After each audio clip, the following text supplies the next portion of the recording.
Hola, buen día. Eh, Buen día. Damos inicio al Congreso en la jornada matutina. El doctor Juan Carlos Perea Criollo va a dar una conferencia de las 9:10 hasta las 10 de la mañana y va a terminar la conferencia a las 9:50 para dar un espacio de preguntas de 10 minutos. Dentro de la bibliografía del doctor contamos con que es abogado con méritos por la Universidad Central del Ecuador y es experto en justicia penal y justicia constitucional. Es magíster en Derecho Penal, así como en Derecho Procesal Penal, argumentación jurídica, razonamiento probatorio y especialista en garantías jurisdiccionales y reparación integral.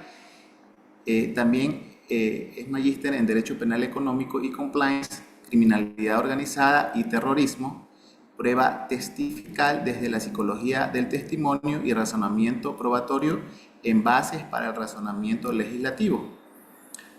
Es director de la Escuela de Defensores Paz y Perea, desde donde impulsa la capacitación jurídica especializada. Es conferencista nacional e internacional con experiencia en temas relacionados con derecho penal, derecho constitucional, argumentación jurídica y razonamiento judicial en justicia penal y justicia constitucional. Por último, es un profesional con amplia formación de posgrados internacionales, incluyendo estudios en litigación, contraexamen, razonamiento probatorio, derecho penal, justicia constitucional, compliance y crimen organizado. Entonces, con esta breve presentación, le damos inicio a la conferencia del doctor.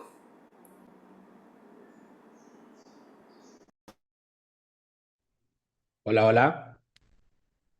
Hola, buen día con todas y con todos. Eh, un gusto estar aquí compartiendo esta conferencia. ¿Le puedo pedir si me puede permitir grabar también para mí? ¿Puedo presionar en grabar? Sí, Déjeme doctor. ver. Ok. Recording in progress. Ok, ahora sí. Buen día con todas y con todos. Créame que vamos a pasar espectacular, pero vamos a pasar mucho mejor si prenden la cámara. Sería un espectáculo que prenden la cámara. Yo sé que después, desde el COVID en adelante, esto de la tecnología nos ha ayudado un montón.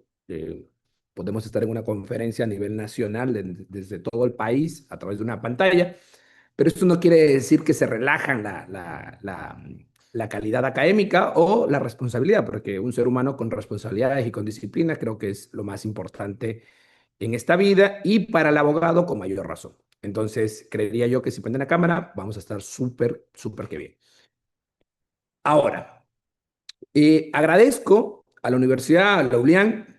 Yo con esta universidad tengo una de mis mejores experiencias cuando yo era estudiante. Bueno, ya había egresado de la Universidad Central en el 2012, más o menos por agosto. Un muy buen amigo de Manta hizo un congreso de estudiantes universitarios en el 2012 y yo fui como representante de la Universidad Central y fue cuando la primera vez que conocí la ULEAN y me encantó y de ahí flecha con Manabí y todo lo demás. Entonces, bonito que me hayan invitado ahora. Sí, no he tenido ninguna otra invitación por la ULEAN. Creo que después de más o menos 14 años regreso y me encanta. También quiero agradecer a la profesora Ligia Vera, que fue la persona que me hizo la cordial invitación. Creo que muchos de ustedes son alumnos de ella y con base a ello vamos a tratar de hacer una conferencia lo más útil posible. Yo sé que todos ustedes, los que son profesionales o los que son estudiantes, todos ustedes lo que necesitan, la gran mayoría son estudiantes o son abogados por una sola cosa, porque quieren defender en juzgados y tribunales del Ecuador. Si ustedes quieren defender en juzgados y tribunales del Ecuador, la mejor recomendación que yo puedo hacerles es observar, aprender, sobre todo, cómo se practica el derecho. Justamente motivo de eso es la conferencia y esta conferencia va netamente súper pragmática desde el sentido de vista que cualquier ser humano, ustedes, y les propongo algo, y pueden comentarme en las redes después, los que son estudiantes de derecho, y ya sea que la universidad tenga el estudio jurídico o no, hagan amicus curiae, o presenten, más que amicus curiae, presenten acciones de protección, ayudando a la gente, garantías jurisdiccionales, y preséntense como amicus, como amigo del juez. Solo tienen que tener bien claro el rol, nada más. Y argumenten, vayan peleando. No hace falta tener abogados para ya tener práctica constitucional. Yo les invito a hacer eso. Ustedes están en segundo o tercer semestre, preséntense, ingresen a una acción de protección, cualquier justicia constitucional, cualquier área, preséntense como amicus y el tribunal pidan que les dé la palabra y el tribunal los escuchan, aprendan a argumentar. No esperen a que tengan el título para practicar. Y si ustedes ponen atención, esta conferencia les va a servir un montón, no solo para justicia constitucional, sino inclusive para cualquier otra área. Si me permiten, voy a compartir pantalla y de esta forma voy a comenzar. Ok, el debido proceso como parte del derecho procesal constitucional. Me han dicho que tengo que poner mi conferencia en las áreas de conocimiento. Esto es prácticamente derecho procesal constitucional. El tópico es debido proceso. Nosotros vamos a ver 5 puntos. Vamos a ver la práctica de la defensa para entender que el litigio es una técnica, por tanto, es una herramienta del defensor. Vamos a entender qué es el debido proceso, sobre todo qué lugar ocupa en el derecho procesal constitucional y su naturaleza como principio. Vamos a aprender sobre las garantías y su estructura, específicamente el artículo 76, 77, leídos bajo una concepción teórica. Es lo único teórico que van a ver, que es Hoffel. Y si ustedes son estudiantes, pregúntenles a sus profesores, ¿qué nos dice Hoffel? Ahí está el nombre, pueden verlo. Despacio, creo que los organizadores también tienen la diapositiva. Y vamos a ver inclusive con la motivación y sus vicios. Después vamos a ver otro punto que sería la frontera, la vulneración atípica del derecho al debido proceso y por ende su par, derecho a la defensa, leída desde la jurisprudencia desde el año 2020 al 2025, más o menos con los párrafos exactos en donde está esta cuestión. Y por último, les voy a entregar algo que yo uso y que yo enseño a mis estudiantes, que es un método que se llama el método del defensor, específicamente para saber argumentar cuándo se vulnera el debido proceso en materia constitucional, en cualquiera que ustedes consideren, dependiendo cómo lo puedan asentar en el área. Y de esta forma, ustedes tengan un argumento que un juez les entienda, les comprenda y les dé la razón. O si no les da la razón, porque no quiere, porque es un corrupto o porque no sabe o por lo que sea, ustedes tranquilamente tienen ese argumento, les sirve para ir a apelación y exigir allí, sí, que se acepte su tesis. ¿Ok? Esos son los 5 puntos. Vamos a la estación 1, la práctica de la defensa. Nosotros podemos imaginarnos una escena de todos los días. Ustedes vayan a las salas de audiencias. Normalmente nosotros vemos a abogados que no anclan sus alegatos a los hechos, porque la gran mayoría, y déjenme decirle, no tengo estadísticas, pero al menos en Santo Domingo o donde yo litigo, la gran mayoría son performance. Solo van a que los vean bien, a que hablen bien y no van a defender los hechos. Por tanto, los abogados no anclan su alegato a los hechos y por ende no van a defender a ningún ciudadano. ¿Pero por qué no anclan los abogados su argumento a los hechos? Porque no saben qué protege el derecho que van a exigir. Hablemos de materia constitucional y en este caso el debido proceso. Y fuera de broma, parecería que todo el mundo sepa lo que es el debido proceso, pero normalmente es algo que afuera en las salas de audiencia no se entiende porque no estudiamos o no vamos a hacer las cosas conforme ha dicho la jurisprudencia de la Corte Constitucional. Por tanto, ese vacío no es retórico, ese vacío es argumentativo y estratégico. El litigio es una técnica de la defensa, no es su sinónimo. Imaginémonos, una audiencia de garantías, el defensor invoca el debido proceso. Como fórmula ritual, el juez pregunta, ¿qué garantía? ¿Cómo se vulneró? ¿Qué pide? Silencio. Porque prácticamente las personas a veces van y se quejan del debido proceso, pero no nos dicen a través de qué garantía se vulneró. No nos dice cómo se vulneró, ni nos dice qué es lo que pide, cuál es la pretensión. Y justamente espero que con esta conferencia se comprenda mejor esto. No se sabe qué protege el derecho, cómo se construye la garantía, ni qué remedio corresponde. Por tanto, todo lo que él hable flota sin hechos y solo es una pelea de quién sabe más jurisprudencia, quién sabe más derecho, pero eso no sirve para nada si no le anclan a los hechos del caso. Tenemos que tener distinciones de partidas. Defensa constitucional es la actividad permanente de protección de derechos dentro y fuera del proceso. Litigio y por ende litigio constitucional. Es una técnica de esa defensa. En sentido estricto, solo hay litigio con hechos controvertidos. ¿Ok? Si los hechos se aceptan sin allanamientos por parte de los accionados, llámese el municipio, quien fuere, el litigio es netamente argumentativo y se discute la premisa mayor, el derecho, que se entiende por debido proceso, que se entiende por nebicide, cualquier cuestión. Pero eso deben tomarlo en cuenta y deben saber ustedes que el litigio es una de las técnicas del abogado defensor. Ejemplo, abogado defensor símil, chef o abogado defensor símil carpintero. El litigio símil, por así decirlo, símil, el serrucho, el litigio. En el abogado chef, el símil es las frituras. Es decir, todo no es fritura ni todo la carpintería se reduce a un serrucho. Hay mucha gente que cree que el litigio es todo y el litigio es una cosa minúscula de lo que es hacer defensa. Por eso mucha gente le entra todo el esfuerzo al litigio y cuando tiene que hacer verdaderas defensas no sabe qué hacer porque las técnicas de litigación no te dicen cómo plantear un problema jurídico, no te dicen cómo argumentar ni te dicen cómo probar. Y ese es el punto en el que ustedes deben tener en cuenta. Que una cosa es el litigio como técnica de la defensa, que no es su sinónimo, y tienen que distinguir cómo es cada una.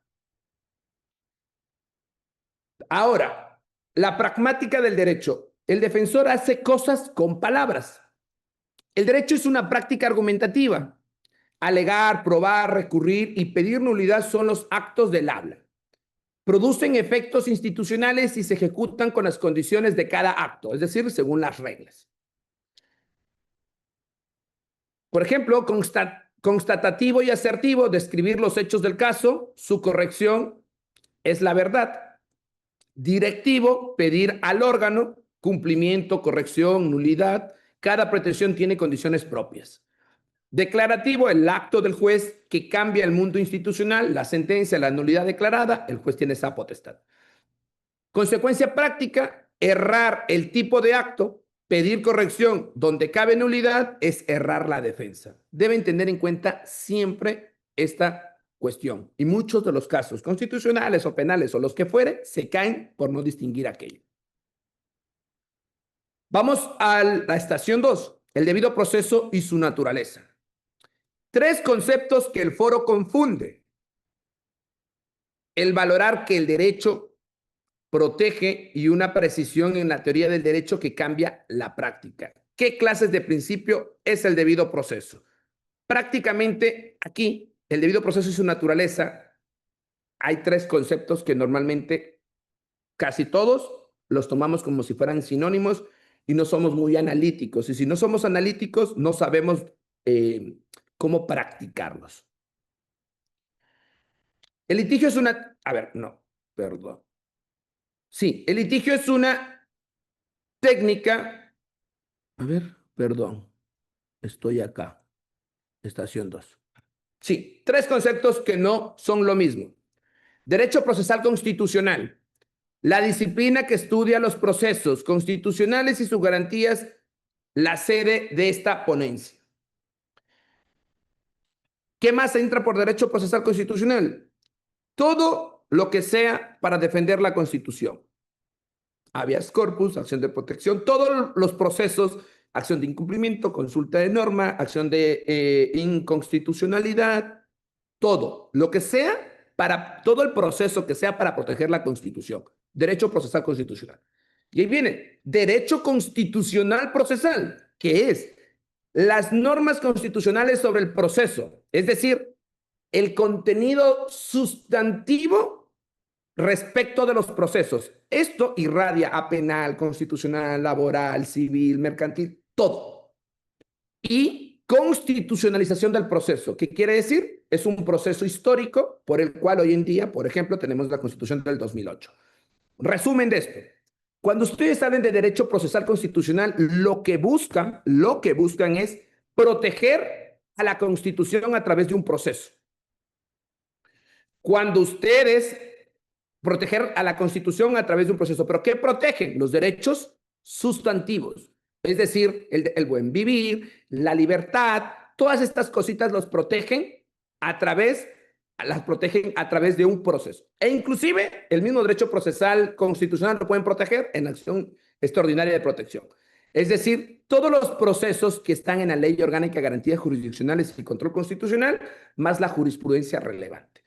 Pero cuando hablamos de derecho constitucional procesal, quiere decir que todos los códigos procesales, COA, COGEP, COIP, tiene que ser interpretado conforme a la Constitución de la República del Ecuador, específicamente conforme al 75, al 76, al 77, al 82, al 86 y al 169 de la Constitución de la República del Ecuador.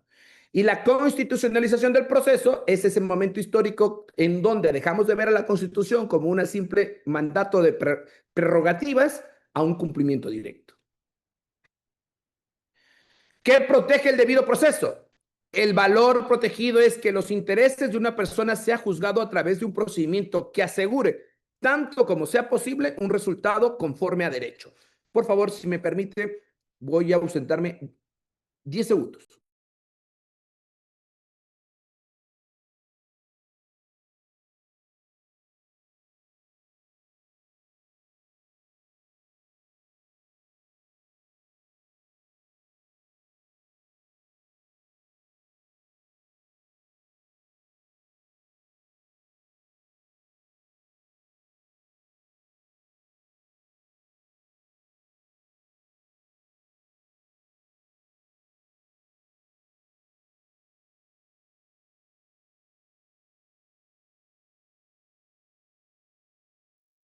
Ok.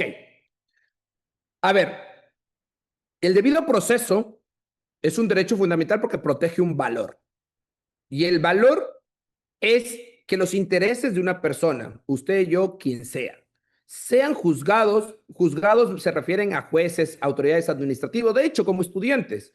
Cuando un profesor les va a calificar o va a recalificar o va a tomar un supletorio, lo que sea, tiene que haber un debido proceso. Y su debido proceso es que su interés como estudiante, que el profesor le determine, le haga lo que tenga que hacer, juzgue, por así decirlo, a través de un procedimiento que asegure, tanto como fuere posible, un resultado conforme a derecho. ¿Y cuál es el procedimiento? Debe haber estatutos, manuales, directrices de cómo hacer una calificación, por ejemplo. Entonces, respetar eso es un valor. Y eso es lo que protege el debido proceso. Y esto está en la sentencia y ustedes pueden ver el párrafo. ¿Qué nos dice? ¿Qué nos dice, por ejemplo, la doctrina, la teoría? Esparza dice que es garantía de garantías, presupuesto de eficacia de todos los demás derechos. Carlos Nino nos dice que es un valor intrínseco de ser oído como agente moral e instrumento, mejor resultado, y tiene 3 subgarantías, que prácticamente para Carlos Nino es todo lo que devendría en la tutela judicial efectiva. El acceso a la justicia, el debido proceso en la justicia y la ejecución de la justicia, de lo que se haya decidido. Carlos Bernal Pulido, ¿qué te dice? Posiciones jus fundamentales procesales. Prácticamente él te habla de 2 cuestiones, que el debido proceso es una garantía y que es un derecho autónomo. Como derecho autónomo te dice que es el correlato del discurso, que es prácticamente yo escucharle al ciudadano del cual se va a decidir. Por ejemplo, si yo de aquí a mañana tomamos un proceso contra Jean-Pierre y resulta que si yo le permito a Jean-Pierre hablar, presentar pruebas, todo, esto sería el derecho al debido proceso como derecho autónomo, porque le permito hablar y que sea escuchado. Y como garantía, ¿cuándo sería? cuando yo ato al debido proceso a otro derecho. Por ejemplo, a la seguridad jurídica. Por ejemplo, a la tutela judicial efectiva. Por ejemplo, a la salud. Por ejemplo, a la educación. Y yo puedo decir, se me vulneró el derecho al debido proceso en normas previas y derecho de las partes y la garantía de trámite propio de cada causa. Sí, hasta ahí estamos bien, pero está incompleto. ¿Por qué? Porque ese derecho al debido proceso garantiza algo. ¿Garantiza qué? El derecho a la salud, el derecho a la educación. Tienes que atarlo. Entonces tienen que saber analizarlo desde esos dos aspectos. Desde el 76 al número 6 son garantías de derechos. Y el número 7 es un derecho en sí mismo. ¿Qué clase de principio? Una precisión que cambia la práctica. Alexis, según en el lenguaje de la Corte, dice que principios son mandatos de optimización, realizar algo en la mayor medida posible y admite grados. Atienza y Ruiz Manero, que es, por así decirlo, lo que hoy en día la Corte Constitucional tiene su ADN, por Ali Lozada, que es discípulo de ellos, distingue principios en sentido estricto, cumplimiento pleno, se observan o se infringen, como el debido proceso, como el derecho de defensa.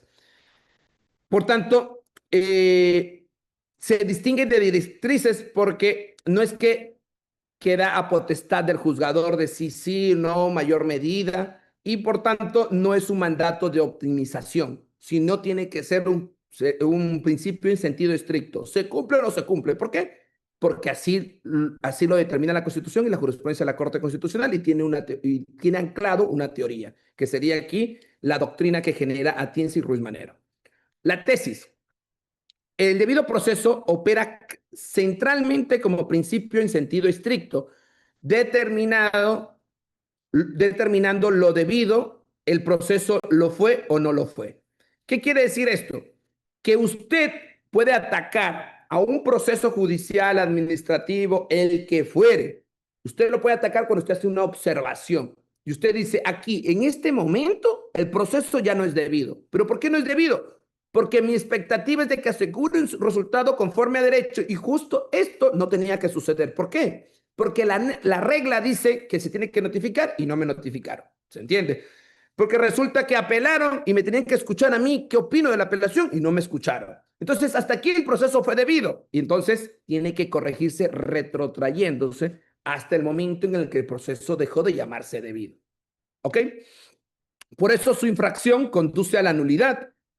Lógica del cumplimiento pleno y no a una compensación en grado. Lógica de la optimización más o menos como lo dice la tesis de Alexis. La arquitectura de un principio rodeado de reglas de garantía. Por ejemplo, ustedes pueden ver en la sentencia, la 546-12-EP/20 del 8 de julio del 2020, desde los párrafos 23.1 a 23.5, lo que te dice respecto al debido proceso. Y te dice lo siguiente: el debido proceso es un principio. 2, el debido proceso protege un valor, ya les dije el valor. 3, al debido proceso le rodean un sinnúmero de garantías, de reglas constitucionales de garantías. Estas reglas constitucionales de garantías generan, yo digo, paren reglas de trámite legal. Por ejemplo, vemos una garantía. Debido proceso, trámite propio de cada causa. Esa garantía es lo que para el proceso para ejecutivo, ejecución, para acción de protección, para habeas corpus, para abreviado, para directo. Gracias a esa garantía salen las distintas clases de proceso.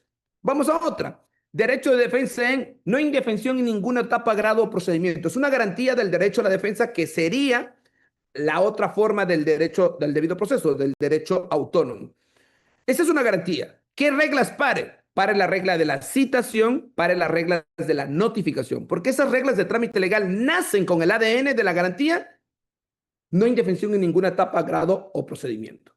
Y hay algo, y esto es lo más importante, la cláusula. No es condición necesaria que se haya violado una regla de trámite de rango legal, pues bien puede haber situaciones de vulneración atípicas.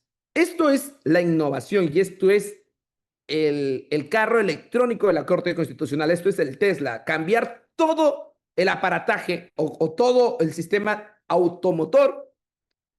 Imagínense ustedes, ¿no? cuando llegó el carro eléctrico al mundo. Todo era gasolina, todo era aceite, todo era eso. De repente viene alguien y saca el carro eléctrico, se cambió todo.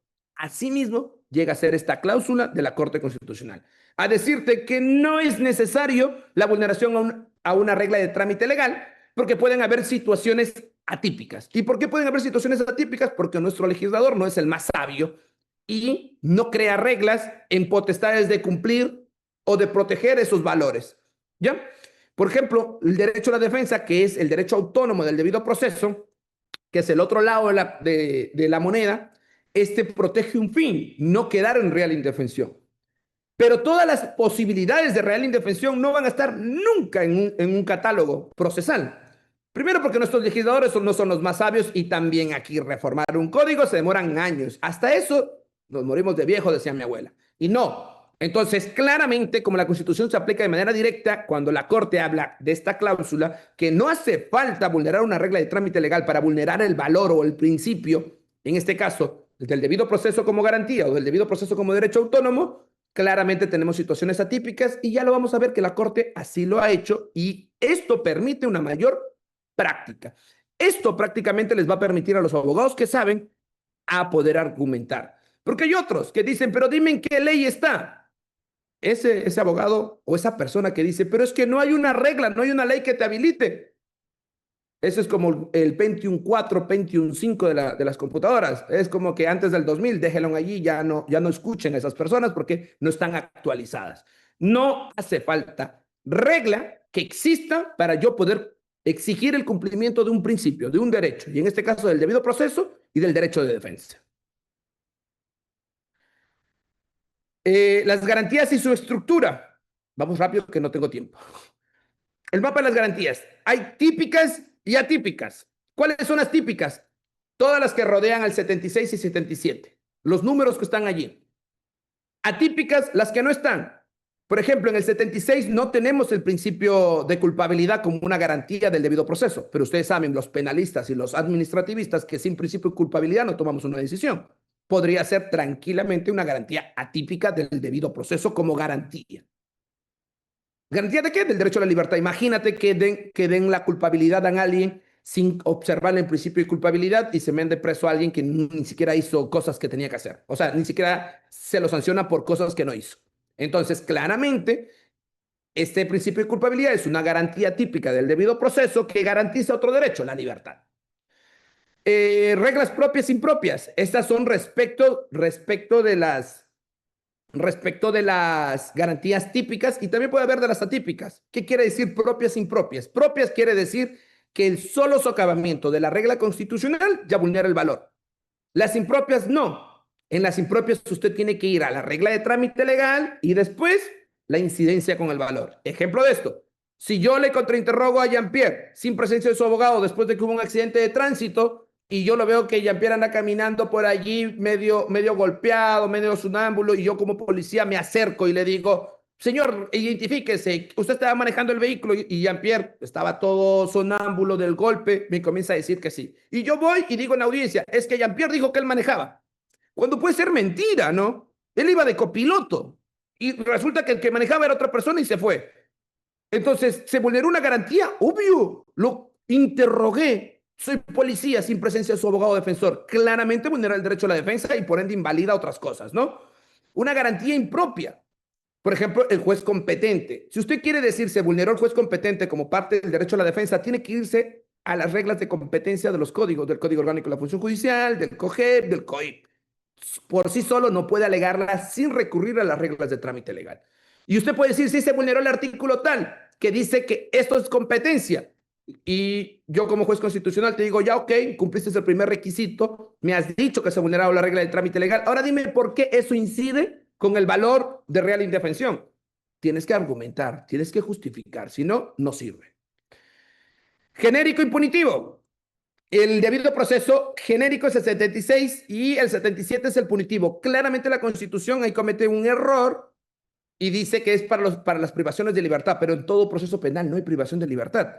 Entonces debe ser entendido como punitivo y no solo para cuestiones penales, inclusive para cuestiones administrativas sancionadoras. Debida diligencia no es un derecho, constituye un principio constitucional y migra de la tutela judicial efectiva porque la tutela judicial efectiva acapara y lo incorpora al debido proceso. Vamos a la siguiente, el cuadro de Hoffel, posiciones y remedios. Por ejemplo, cuando es una pretensión, el correlativo es el deber. Se pide cumplimiento. ¿Cómo sabemos cuándo es una pretensión? La garantía, cuando dice se garantiza, tendrá derecho a. Cuando usted ve eso en el 76 y 77, usted tiene que pedirlo como pretensión. Y la otra parte tiene que, el deber, tiene que cumplir.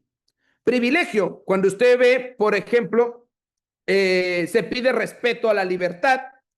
En este caso, usted ve el derecho al silencio, en donde les dice, usted podrá decidir, le dejan a su decisión. Y usted entonces lo único que dice, respete mi decisión. Eso es verlo como privilegio. ¿Y usted qué tiene que aquí solicitar? Que se respete la libertad de decisión. Una potestad, se pide reconocer el efecto y en este caso es la única potestad que yo he identificado es recurrir al fallo. E inmunidades, ¿cómo se entienden las inmunidades en el 76.7? Porque son, el correlativo es la incompetencia. Si yo tengo una inmunidad, el juez tiene incompetencia. ¿Y cuándo pasa eso? Cuando dice se considerarán nulos, carecerán de eficacia probatoria. Entonces, si yo tengo una inmunidad a que me condenen con prueba ilícita, el juez tiene una incompetencia a condenarme con prueba ilícita. Tienen que saber distinguir esto para que puedan operar en la práctica.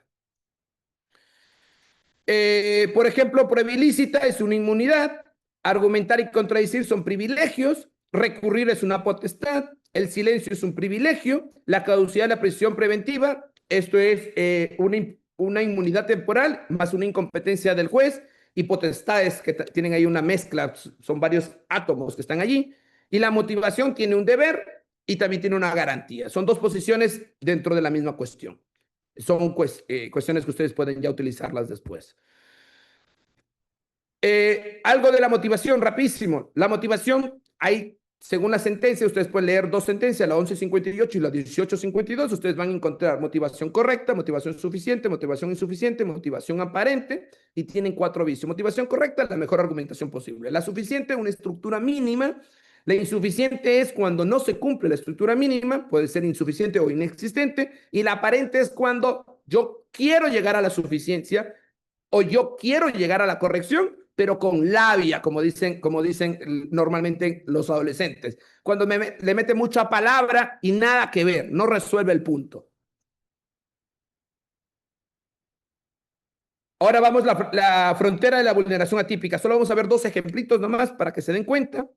Por ejemplo, la Corte ha dicho en esta sentencia, hay indefensión si se incumplió, si se impidió comparecer al proceso o una diligencia determinante, si compareció pero sin tiempo suficiente para preparar la defensa técnica. Esto es como un test que nos ha dado la Corte. Prácticamente esta es la evolución que hace la Corte, ¿no? En el 2020 nace la cláusula de situaciones atípicas. En el 2021 se puede decir hay su primera aplicación. En el 2022, en el caso del comiso, hay un voto salvado. Después hay una unanimidad en el 2024 y después hay una mayoría y unanimidad y la regla, y aquí están las sentencias, ¿no? Donde ustedes pueden ver sobre las cuestiones atípicas. Por ejemplo, en la 538 del 2021 dice casación inadmitida por regla del COI en juicio tramitado con Código de Procedimiento Penal. Y dice la Corte, si bien no se puede reprochar al tribunal el quebrantamiento de una regla de trámite, se trata de una vulneración atípica de ese derecho fundamental. ¿Se dan cuenta? No pueden decir el Tribunal de Casación vulneró el artículo tal, porque no hay. Lo dice textualmente. En la siguiente dice, en comiso de vehículos de terceros nunca notificados, ninguna regla existía a notificarlos. La Corte verifica una vulneración atípica del derecho a la defensa como principio constitucional. Es otra forma en donde la Corte lo aplica. Y así sucesivamente, ustedes pueden ver en la diapositiva pueden ver todos los ejemplos. Me voy a ir al método del defensor rapidísimo y con esto termino. Usted tiene que responderse a las siguientes 5 preguntas. Si no se responde a las 5 preguntas, no puede argumentar, y entre ellas estaría. La primera, ¿qué foro? ¿A dónde va a ir usted a argumentar? ¿En administrativo?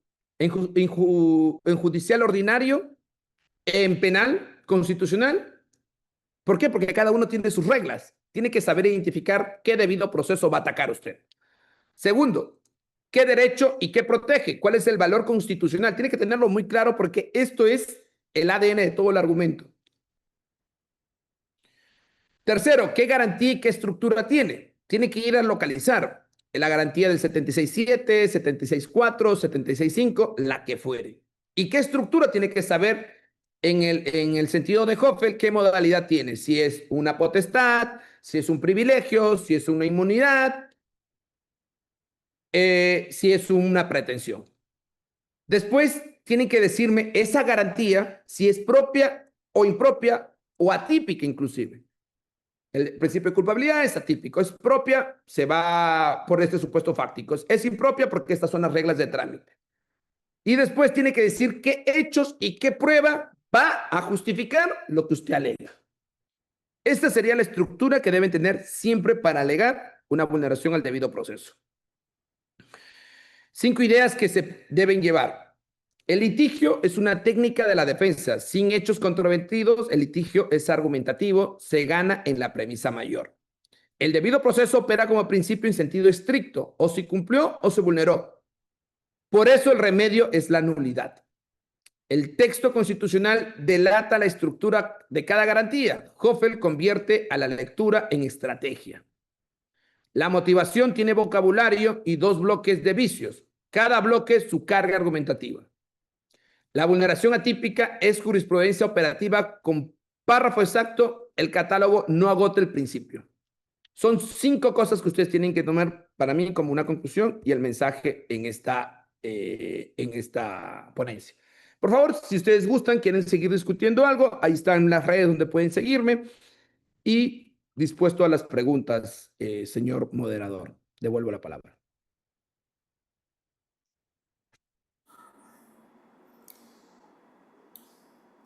Doctor, ¿cómo está? Me hicieron llegar una pregunta respecto a su criterio jurídico. ¿Usted considera que los fallos del Tribunal Contencioso Electoral deberían ser revisados mediante acción extraordinaria de protección por la Corte Constitucional? Recordemos Repítame, que actualmente... por favor. Repítame, por favor. Mil disculpas. Que los fallos del Tribunal Contencioso Electoral deban ser conocidos mediante acción extraordinaria de protección por la Corte Constitucional. Recordemos que la ley actualmente es restrictiva con este tema, pero ¿qué pasa cuando el Tribunal Contencioso Electoral vulnera la seguridad jurídica, el debido proceso en la garantía de la motivación o la tutela judicial efectiva? ¿Usted considera que en esos casos debería poderse revisar o hacerse una reforma a la ley para que la Corte Constitucional también de manera excepcional pueda conocer casos muy específicos donde se vulneren derechos constitucionales o el debido proceso? O sea, yo que sepa, tiene prohibido en etapa electoral. De allí no tiene prohibido. Si estamos fuera de etapa electoral, no tiene prohibido. Recordemos pues, las sentencias que hay respecto de canales de televisión, de revistas, en donde se ponen sanciones, Claro. pero como no es etapa electoral, han llegado a la Corte Constitucional y la Corte termina corrigiendo. Entonces hay que tener cosas, y creo yo que sí está bien que en procesos electorales la Corte no se meta, ¿no? Por así decirlo. Pero después sí tiene que revisar. De hecho, el máximo organismo, por así decirlo, el máximo intérprete de la Constitución es la Corte Constitucional. Y es posible que cualquier otra autoridad puede tener la mejor idea posible, pero si la Corte ha dicho que no es constitucional, no es constitucional. Y yo aquí no les estoy enseñando. Y otra cosa, señores, distingan algo. Una cosa es saber derecho como teoría, y otra cosa es saber derecho como práctica. Como teoría, usted y yo podemos discutir hasta de lo que fuere. Pero eso no nos interesa, de hecho eso no les interesa a los estudiantes, eso les interesa a los posgradistas, les interesa a los que estudian PhDs y todo lo demás para que vayan a reformar la ley y se creen un libro. A los que están estudiando derecho, a los abogados libre ejercicio, nos interesa saber cómo operar ¿Y qué es lo que se permite en Ecuador para de esa forma no presentar garantías abusivas, desviaciones de poder, desviaciones del derecho y todo lo demás? Entonces, yo sí les dejo clarísimo. Todas esas discusiones estériles, por así decirlo, de es que en Alemania se hace esto y esto y lo otro, eso no, señores, ustedes no pierdan tiempo. Ustedes vayan, este es el artículo, este es el problema jurídico. Y eso es un tips clarísimo. Identifiquen problema jurídico. Si ustedes no identifican un problema jurídico, cualquier cosa que hagan no va a servir. Punto de esto, rapidísimo. Si usted quiere cocinarle a su hijo, paren bola. Si usted quiere cocinarle a su hijo, lo mínimo que tiene que hacer es preguntarle, si usted quiere que su hijo coma, por así decirlo, preguntarle qué quiere comer. Y solo con eso tiene. Imagínese si usted se pone un restaurante, y resulta que usted no le pregunta si es alérgico o no, si usted le quiere regalar la comida. Esta persona es posible que ni siquiera se sienta satisfecha. Eso es lo que tenemos que hacer nosotros como abogados defensores, detectar el problema. El cliente no te va a decir, doctor, me vulneraron el artículo 4, doctor, me vulneraron el artículo 35. No, no te va con eso. El cliente te llega con un problema social. Y ahí viene la capacidad del abogado de que ese problema social lo transforme en problema jurídico. Y cuando ese abogado logra transformar ese problema social en problema jurídico, ya sabe cuáles son los hechos relevantes y cuál es la regla pertinente. Y con base a ello, y todo lo que les he explicado hoy, él ya podrá tener una estrategia y saber practicar. Y el tips más claro y más importante es, ¿qué ha dicho la Corte? La Corte lo avala o no lo avala. Y ustedes ahí pueden distinguir tres tipos de litigio. Un litigio, el básico, el litigio que hacen los bufetes, que es caso fácil, ya está resuelto, aplico el precedente, está resuelto, no hay que pensar, aplico el precedente y chao.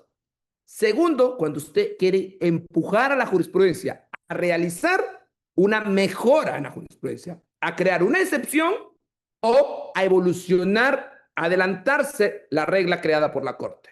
O el tercero es a expulsarla del ordenamiento jurídico. Son tres cosas. El segundo nivel es el intermedio y el tercero es un litigio estratégico que ya no me importa el caso, me importa la regla. Y créanme que los abogados sirven para eso. Yo les invito a ustedes a ser abogados de casos difíciles, no de casos fáciles, porque la inteligencia artificial ya está resolviendo los casos fáciles. Entonces ustedes no van a ser abogados, la inteligencia artificial se los va a absorber. Yo les invito a ustedes a ver problemas complejos, estudiar la jurisprudencia y presentar respuestas claras, precisas para esos problemas complejos. Muestra de esto, les digo, ustedes han leído la sentencia 2706, la sentencia 2706-16-EP/21 de la Corte Constitucional fue producto de una demanda que yo presenté en el 2016, cuando tenía creo un año de abogado. Y en el 2021, 5 años después, la Corte me da la razón. Y gracias a mis argumentaciones teóricas, estériles para la Corte Nacional en su momento, hoy en día tenemos motivación en estándar penal porque yo me puse a escoger y a decirles, está mal, está mal, está mal. Así pueden ser ustedes. Les invito a que mañana vean un problema, vayan al juzgado, peleen a fondo, lleguen a la Corte Constitucional y ayuden a mejorar la jurisprudencia. Muchísimas gracias, doctor, por su respuesta. Le quería hacer otra pregunta. ¿Cuáles son los errores más frecuentes de los defensores al alegar la vulneración del debido proceso y cómo los corrige el método propuesto en la conferencia? Ok, ustedes pidan la diapositiva aquí al organizador. Es que el método más común es que la gente, vamos en materia penal, la gente dice, cuando digo la gente me refiero a todo mundo, dice, hay nulidad. Y no te dicen por qué es la nulidad.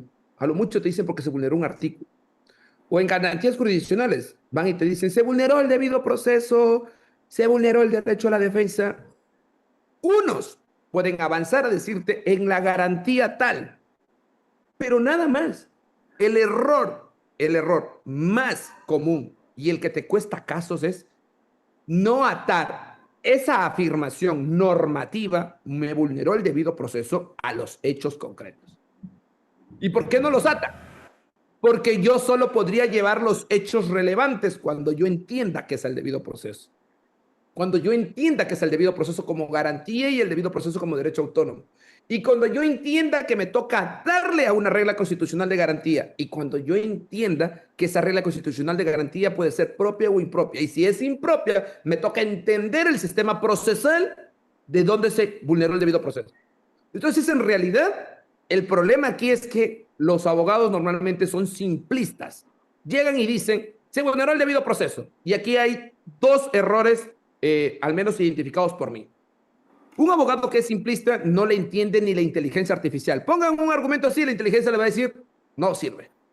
Si ustedes quieren darse cuenta, si ustedes argumentan bien, escríbanle a la inteligencia artificial. Si la inteligencia artificial no les entiende, es que ustedes están argumentando mal. Así de sencillo. Ojo, y es inteligencia artificial. ¿Me explico? Imagínate un ser humano que está cansado con 8 horas de audiencia, escuchar a tanto abogado que no sabe hablar, no te va a entender. Entonces, aprendan y utilicen la inteligencia artificial para mejorar su argumento.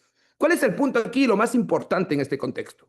Cuando los abogados normalmente van y hablan, no atan a los hechos. Y aquí hay algo sumamente importante, sumamente importante.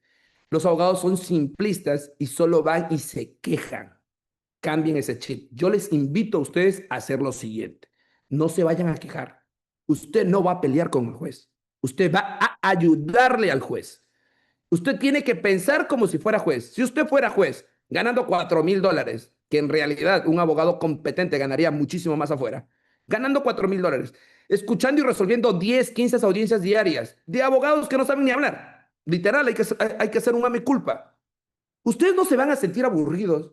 Ustedes van a sentir eso como un trabajo, pero parece ir al infierno, por así decirlo, porque en realidad estar todos los días así. Pero usted sea la excepción, señor. Usted sea la excepción. Usted lleve un escrito bien hecho, bien argumentado, con folios, con pruebas, para que cuando el juez lo lea, el juez diga, wow, qué hermoso este abogado me ayudó. Y sin querer te termina dando la razón. Pero ese es el punto, no pelear con el juez. El abogado que pelee con el juez ya perdió. Y ese abogado debería ser quitado la licencia porque en realidad, en vez de ayudar al cliente, lo que hace es perjudicar al cliente. Mi chip, mi cuestión y mi consejo es, usted no vea si el juez se equivoca o no. No lo vea. Usted véalo como un reto. Si el juez no le entiende, usted hágase entender. Si el juez no le comprende, usted hágase comprender. El problema no es del juez, el problema es de uno mismo. Y eso es lo que tendríamos que cambiar en la profesión.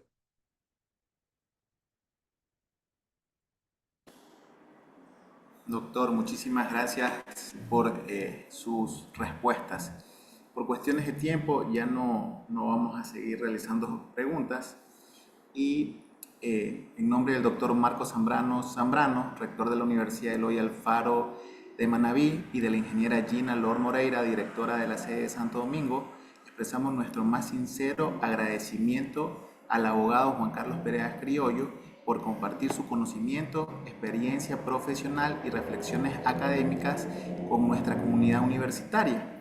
Su participación ha contribuido significativamente al fortalecimiento de la formación jurídica de estudiantes, docentes y profesionales del derecho, promoviendo el análisis crítico de los mecanismos constitucionales destinados a la protección efectiva de los derechos fundamentales. Asimismo, agradecemos a todos los asistentes por su atención, participación e interés en esta importante temática. Los invitamos a continuar acompañándonos en el desarrollo de las actividades programadas dentro de este Congreso Internacional. Doctor, muchísimas gracias. Esperamos una cosita más, por favor, prendan la ocasión. Una cosita, prendan la pantalla, voy a hacer una captura ya para presumirlos. Así, rapidísimo. 1, 2. 1, 2, 3. Gracias, pasen bien. Voy a quedarme escuchando las conferencias, ¿ya? Muchísimas gracias.